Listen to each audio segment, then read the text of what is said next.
Hi, I'm Lisette Rodriguez. And I'm Jeremiah Rodriguez. And this is Speaking Life Podcast, where we're inspiring hearts and transforming minds.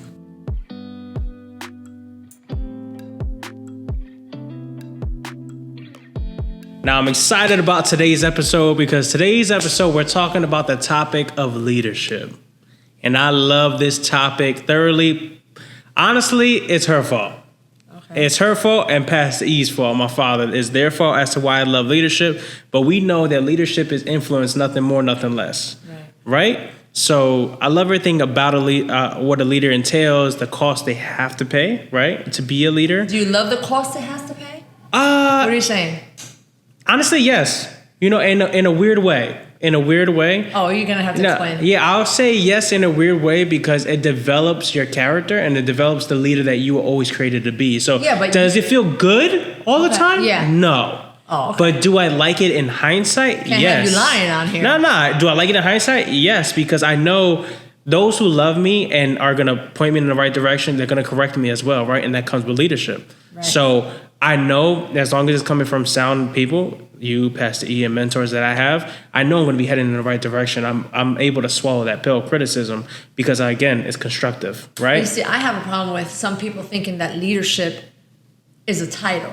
Wait, hold up. Before we even get to that, okay, because we're about to dive in, I already said it to its base level, what leadership is, right? Which, again, it's influence, nothing more, nothing less. But in your eyes, what is a leader? For me, a leader is not something about the title. To me, a leader is one who has the ability to influence others to do greater things. That's good. That's good. So how would so what were you about to say before I cut you off? What were you about to say? How some people just, because they see you in a certain position, and we're described or we're just named leaders, leadership leaders. And I've heard people through the hustle and bustle like, oh, I want to be a leader. And I can't help but wonder, do they want to be a leader or do they want to be known as a leader and just carry the title? Well, I mean, that's twofold. You're going to have people like that who just want to carry the title but don't want to do the work that comes with it.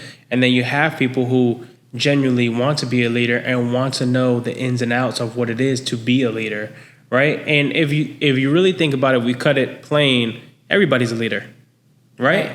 Everybody's a leader. And wherever you influence, you're exactly. leading. And guess what? You lead your life. You lead yourself. So your first objective before anything else is to lead yourself well. Because you get to decide, are you going to go to work today? Are you going to go to the gym today? Are you going to eat clean or are you going to eat dirty? Are you going to do what you said you promised yourself, or are you going to be not a person of your word? You're leading yourself, but will you lead yourself well? So everybody's a leader. It depends on, are you willing to do the work of what a leader entails? Right, but being a great leader comes at a great cost. And I think we've spoken about this before, right? Yeah. Because being a great leader, like I said, it comes at a great cost, but many don't understand the cost of becoming a great leader. And while we're influencing others, a leader should never command, a leader should never, we've spoken about this, a leader should never demand, a leader should never tell someone, hey, you do X, Y, Z, but influencing another person to want to do it. Yeah, I think that's good right there because leadership is about empowering. Right. I think people think that when they look at I'm a leader, I should know it all. I should have it all together. I should always have an answer. That's not the way it is at all. No. So if I can give an example, it's like me at work. I'm the lead. I'm the leader for all the technicians. Does that mean I know everything? No. I empower others to do their job, and I also glean from others. Right? I'm just the vocal point, right? But there's certain, I know for me, I always tell the technicians, whoever I'm working with, I play to my strengths. So if I know you're better in the area than I am, I'm not going to be dumb enough to be like, well, I'm going to do it just out of ego. No, I know you're great at this. And if I want the work to look like the spirit of excellence, I'm going to have you do it. I think it's something like, so when we think about the word leader, we think about the head. Yeah. Right? But the truth is that the head is only as good as the body. That's good. Yeah, that's right. Yeah. So if the body's not functioning properly, then the head is no good. Yeah, that's like See what I'm saying? yeah, that's like the brain, right? Like the brain, it helps us function everywhere and it gives us Right. life, right? But the brain can't lift weights, right? The brain can't do that. The only way the brain lifts weights is by reading, right? But it's our hands that is able to lift the weights, right? It's our legs that are able that helps us to do cardio and be able to move and get our heart rate up. The brain can't do that. The brain can send messages like, "Hey, I need you to do this thing for me. Let's pick it up a little bit." And so that's why when going into the gym, they say it's a mindset because all starts in the mind, and when the mind empowers the rest of the body, it all Absolutely. flows. Wherever your mind is, that's where you are. Exactly. Absolutely. Exactly. But, understanding that leadership is nothing more, nothing less than being a great influencer. Yeah. And some people, like I have to admit, there's some people that I personally know that are great. They're great influencers. But sometimes you have to teach them how to lead well. Yeah. Because they're like a magnet to other people. And while that's a great quality to have, we have to make sure that they're stewarding those people correctly, if Yeah, that makes sense. absolutely. You know what I'm saying? So it's not only about being an influencer. Yes, we influence others to do their God-given abilities. Yeah. But the reality is, if you're going to influence well, because you could also be a leader that influences negativity. Like a gang, right? Right. Right? Like a gang, right? So I mean, gangs, they have leadership down packed. Why? They target a certain audience. That usually people who the parents are not home, and they know how to run that, right? But that's in a negative fashion. That's in a negative connotation. It's a negative perspective.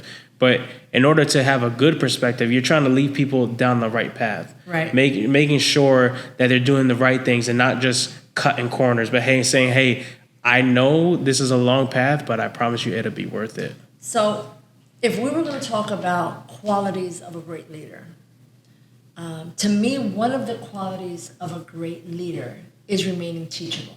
I was just thinking that. Absolutely. You Right, got to so- remain coachable.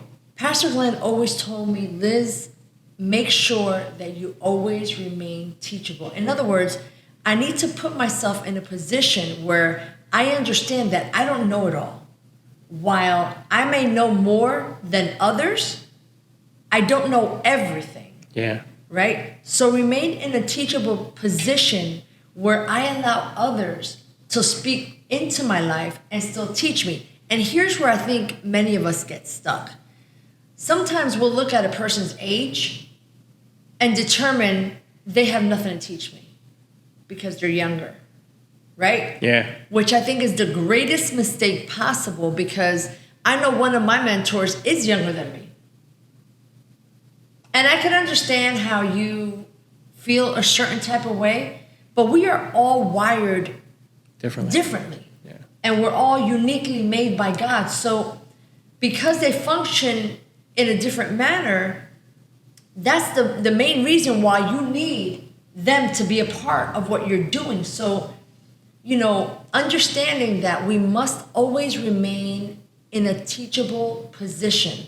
Like, in other words, like medical science, right? It's called medical science because science continues to evolve. Yeah. So a leader must have the ability to continue to evolve. There's no way that you can tell me that John Maxwell, right? One of the Phenomenal greatest, leader. Oh my God. Phenomenal leader. I love that man. But there's no way you can tell me that John Maxwell has reached his limit. No. That's it. He can't No. learn anymore. I mean, he's written how many books? I can't even count. I can't But even I count. mean, for you to tell me that John Maxwell can no longer continue to learn is to cap him where he's at. But she has a principle, the law of the lid. Right. So it's impossible. No matter who you are or what your position and title is, always stay humble and remain teachable because we said it in the previous episode, right? That failure is a great university. What if what I'm learning in leadership now is due to a failure that the person that's teaching me experienced? I never had the opportunity to fail in that function, right? But because of their failure in that function, they're teaching me. So I'm going to make sure that I remain in a teachable position and not limit myself because when we say we can't, oh, I can't learn from you, I can't learn from you, what you're saying is that I'm okay with limiting myself. Yeah, you hinder yourself, like you said, right? And Pastor E says it all the time too, that there's no age that you cannot learn from. Right. There is absolutely no age you can't learn from. There's a 5-year-old that'll come and teach you something. No, absolutely. Absolutely. As a matter of fact, nowadays a 2-year-old could school you. Yeah, for sure. And I have a group chat with my young adults guys, and we like to work out, but we always throw in music, and I'm always learning about new music through them. Like, I don't know everything about all types of music. I don't. So I'll ask them sometimes, like, yo, send me some music, because there's some music I may like and there's some music I may not. Sometimes I get tired of music, but if you know some new stuff, I'm learning from them, right? So you can always continue to learn. The moment you stop learning, and I think they said you should just die. Because at that point, that you have nothing else to give, right? Right. And either you're going to move on and adapt with life, or you're going to get left. One or two. If you get left, the whole point of life is to continue to level up. Absolutely. So, you must remain teachable. Yeah, and I think, again, remaining teachable helps you grow, right? Absolutely. And it helps you grow in a sense of like bettering yourself. So like, even after a young adults night, I'll ask my leaders, now deacon and deaconess, Becca and David, I'm like, listen, was that good? What could I have done better? Right? Because I don't ever think that, oh yeah, that was fire. And no. I preach what God gives me. Great. Especially if it's people that you trust. Yeah, absolutely. Your father and I do that. Yeah. Like, we'll preach, you already know, we preach alternate Sundays, and we'll always, speak to each other afterwards. Like, hey, you did great, or hey, you could have done this better, or hey, I wouldn't have done this. Yeah. Okay, so that brings me to the next point, to point number 2. I believe a great leader has to be able to take constructive criticism.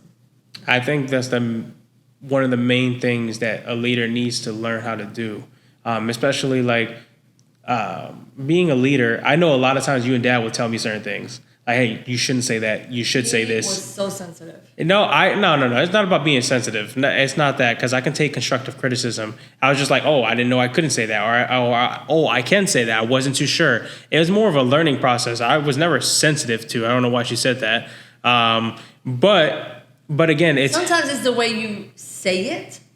I think that's where it can get a little annoying. So in that retrospect, you got to be careful how you say it. Because you can have all the intentions in the world, and y'all are my parents, so like I know it's coming from a loving place, but when it comes sideways, it's like, okay, it's like I don't want to hear from you again. That's what I mean by I mean by sensitive. So I'm saying, like, because sometimes, like you said earlier, you mean it in one way, but because you delivered it the opposite way, the person has a problem taking it, and that's a problem.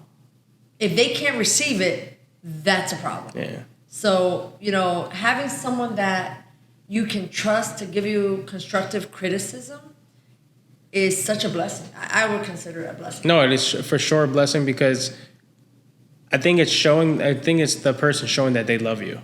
I think that's another form of love that a lot of times gets swept under the rug, because it's like, oh no, you're judging me. No, it's not judgment. It's just, I love you too much for you to act this way or say certain things that sounds out of pocket. So I'd rather help you and be real and let you know, like, hey, like, for example, right? For example, that's like if I have bad breath and you're my mother and you decide, you know this, and you don't tell me, and now I'm going out in public. But exactly, that's my point. Exactly, that's my point. But how would I look if you knew that and you didn't tell me at all? And I'm just talking to people with my hot breath. That's crazy. Right? It's crazy, right? But I would never do But that. you love me enough to be like, yo, Booze, like, Jay, your breath is rocking. Absolutely. You know what I mean? Or like, Absolutely. You got a booger right there, you need to go clean it. Or like, you know what I mean? Like, being honest in that way. I'd rather somebody be honest with me in that way, and it's always out of love, because they know I want you to be represented well. Don't do that. Or like, go brush your teeth, or go do this. You know what I mean? Like, it's just simple things, but that's acts of love. Again, I think it has to rely on the source it's coming from. Yeah. Because you can have two people say the same exact thing, and depending on who they are, you may not take it the same.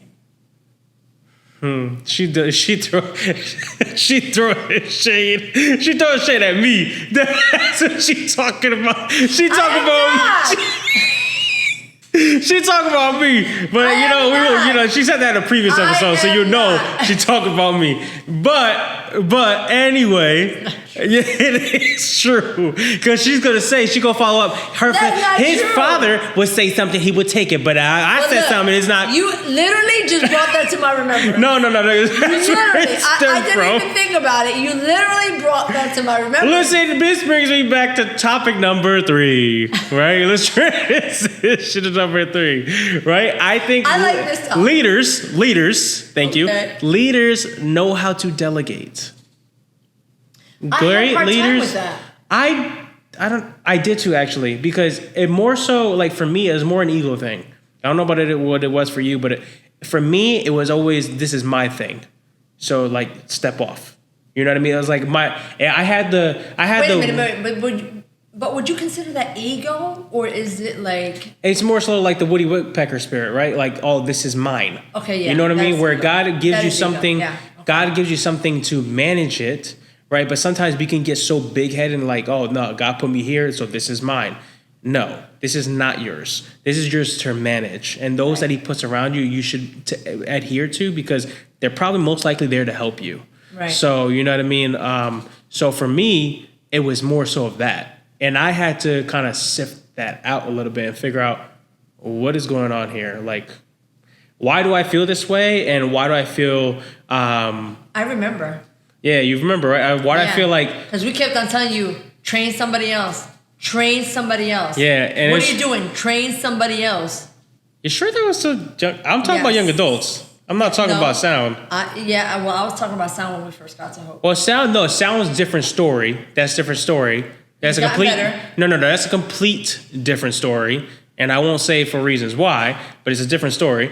With the young adults, I felt more attached to that because that's where my heart was, and it still is. You know, I'm past the young adults now, but so like for me, that's where my heart is. So it's just like when somebody's trying to help out, and it seems like they're trying to kind of take a piece of my heart. I'm just like, what you doing? No, stay in your lane. But really, it's not supposed to be that way. No, it's not supposed to be that way at all. Like, I think I've heard it from a pastor. I think it was Pastor Ross, if I'm not mistaken. He said, as quick as you get elevated into the position, you should be quick to get rid of it. Absolutely. So that way, you have a successor. When you're and guess what? Once that successor is fully developed, you can move on and do more things. Right. Because now you can entrust them. Exactly. So for me, it was not that I didn't want somebody else to do it. For me, it was hard to delegate because it needed to be done a certain way. That's definitely your spirit, 100%. It needs to be done a certain way. It has to have a certain look. Just like at home. Oh, you don't clean the way I clean. Remember, I would clean the kitchen.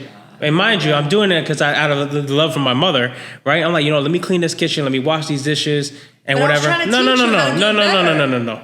So I'm gonna have my moment. You had yours. I'm gonna have my moment. So I would help her. I'm like, listen, I'm doing this deed for my mom, and I would get mad because I'm like, why am I doing this? This is not my mess. But you'll say, you know what? Let me swallow my pride. Let me just help my mom out because I know she has a lot to do. And I appreciate it. Yeah, and she appreciated it. But the next morning, you don't clean the stove like I do. You leave smudges. I'm like, what does that mean? Like, it's supposed to shine.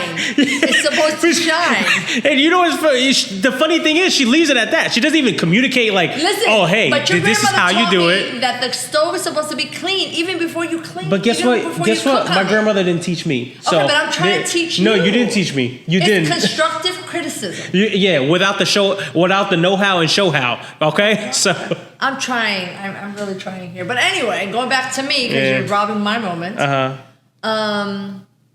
So I just would feel like they wouldn't do it the way I would do it. And to me, presentation is everything. Like, presentation speaks loud. Oh, yeah. Absolutely. Right? So, for instance, when I was back at Restoration, I was the head of the events committee.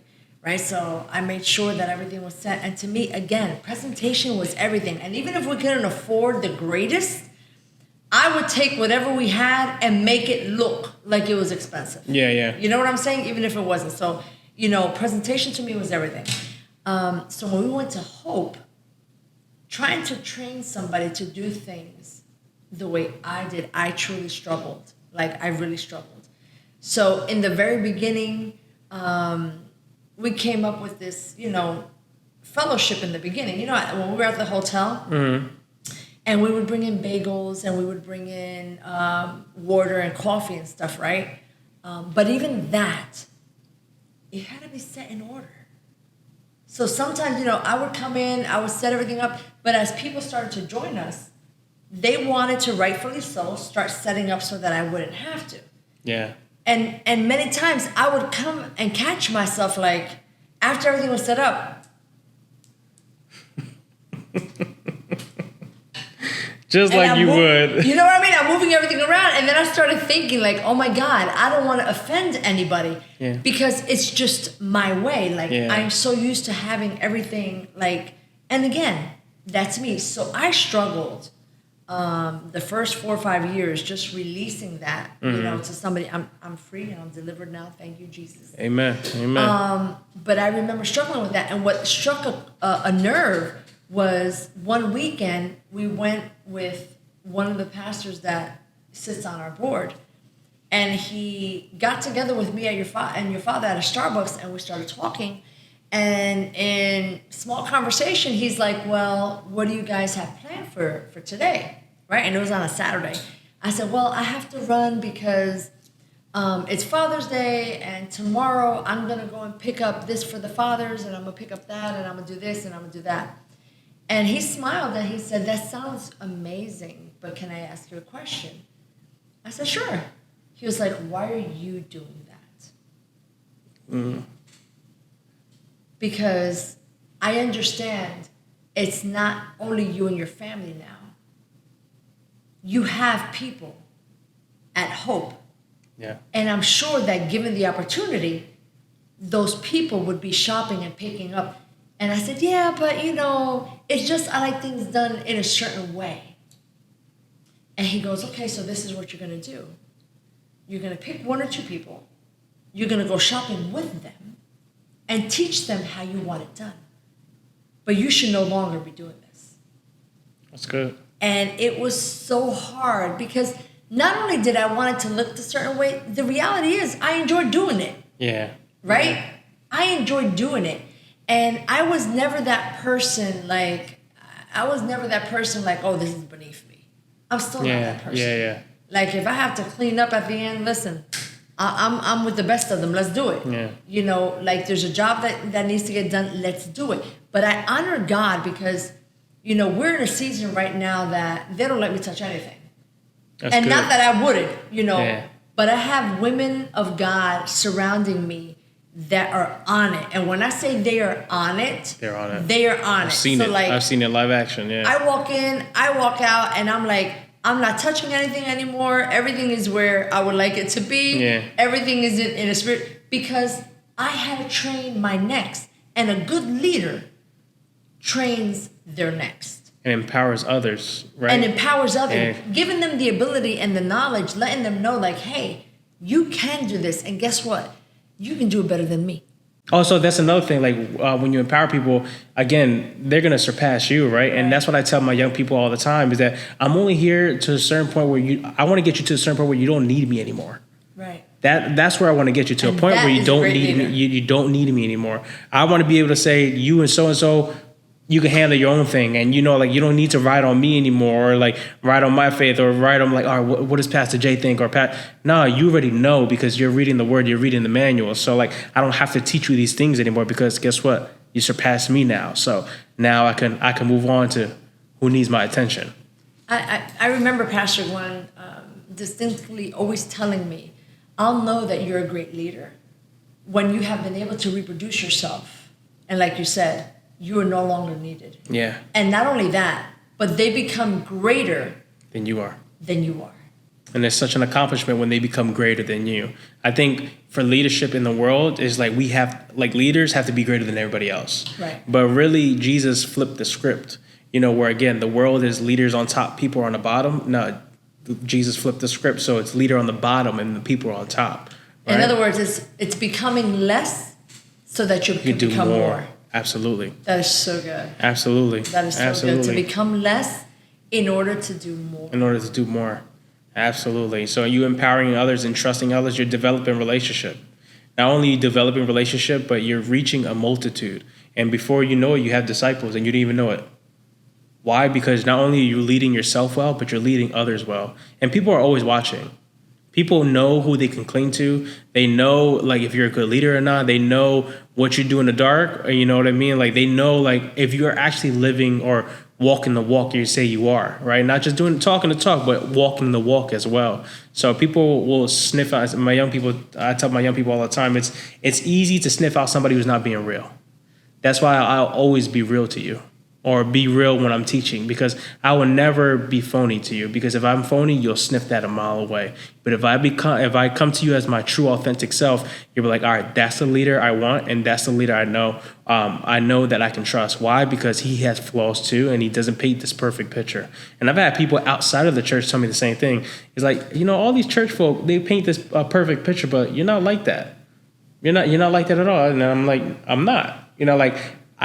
I do have my heavy faith, and I do have trust in God, and that's where my faith lies. But I mess up just like you do. Like, I have my moments just like you do. I get angry just like you do. I get sad just like you do. But guess what? I know who to go to at the end of the day. I know where my source comes from. Becoming a great leader, or actually empowering leaders to be great. Yeah. It's like a great leader is a domino. Yeah. Right? That's the only way I can put it. A great leader is a domino. Why? Because that domino has the ability to affect the next. Absolutely. It has the ability to touch the next. Yeah. And cause a change. Yeah. So if you have the ability to affect the next and cause a change, then you are a great leader. You are a domino. Yeah. So just trying to develop that culture, you already know, we celebrated 7 years recently for Hope Worship Center. We had our first ordination service. And I say our first because the one we had a couple of years ago was a reordination. Reordination, yeah. So it wasn't really an ordination, but it was Hope Worship Center's first ordination service, where we ordained elders and deacons. And it took us 7 years to get to that point. And it's because your father and I take it very seriously, pouring into leaders, so that they could become the next great leader. Yeah. So you invest and you pour out the best, so that then you could duplicate the same. Absolutely. Because when you're wishy-washy, then that's what you're going to develop. No. Because a seed only has the power to reproduce after its own kind. Yeah, yeah. So we took time in our development of the leaders. We poured into them. We corrected them in love. We gave them opportunities to fail. Yeah. In order to be able to teach them. Yeah, and I think I love that the most about Hope.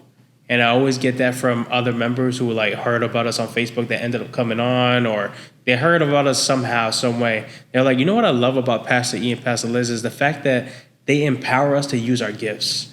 There's no micromanaging. There's no smothering. It's just leeway for us to learn, not only from our successes, but from our failures as well. Absolutely. Right? There's no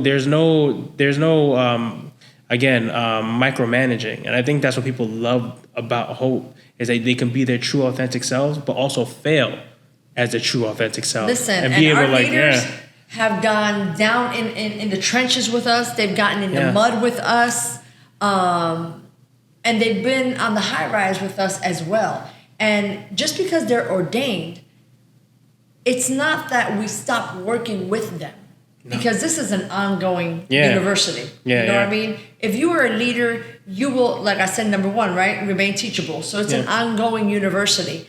But they went through it. When I opened Hope University for leadership, they all came. So we were going to church 3 or 4 times a week. 4 times. It was 4 times a week. Well, for the young adults, it was 4. Right. Okay. And for the rest of us, it was 3 times a week. But I'm thinking hey, they're not going to show up